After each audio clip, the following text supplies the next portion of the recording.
Eto na po ang ating Balitang Entertainment. Inamin ng aktor na si Mark Anthony Fernandez na siya nga ang lalaking nasa video scandal na kumakalat ngayon sa social media. Sa panayam po, sinabi ni Mark Anthony na nahak ang kanyang cellphone at kalat ang video sa ngayon. Sa isang party raw, may nagbukas ng kanyang phone at nakita ang sensitibong video. Doon na raw ito ikinalat ng mga kaibigan niyang babae. Sa kabila naman yan mga kapatid, hindi na raw siya nagalit sa kanyang mga kaibigan.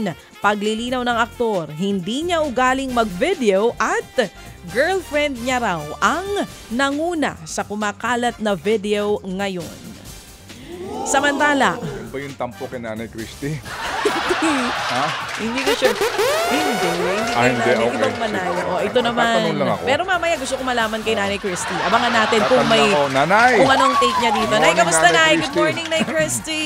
Anong masasabi mo dito? Hindi ko nakita ang video, guys. Pasensya na. Okay, Oo. go ahead. Eto na mga kapatid, Okay. matapos magsalita naman ni Ken Chan tungkol sa kinakaharap niyang syndicated estafa case, sumagot naman ang kanyang dating business partner na si Mark Wei. Sa kanyang IG stories, ibinahagi ni Mark ang mahabang post ni Ken. Comment ni Mark, tila nabaliktad yata ang kwento. Hindi rin daw sila malulugi kung sa negosyo talaga ang perang ininvest nila at hindi sa bulsa. Kinuwestiyon niya rin kung bakit ayaw raw humarap ng aktor sa korte. Ang giit pa ni Mark, hindi kwentong kutsero lamang ang akusasyon kay Ken Chan.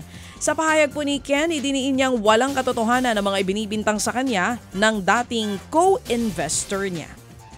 At ito pa mga kapatid, inilabas na po ng grupong Beni ang kanilang cover at animated music video ng sikat na Christmas song na Joy to the World. Naku, gusto kong marinig to.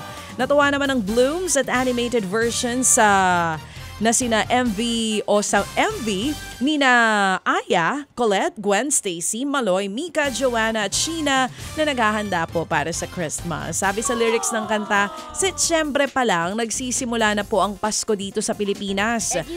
Bukod sa kanilang Joy to the World cover, nilabas din ng Benny ang Christmas remix ng kanilang Cherry on Top.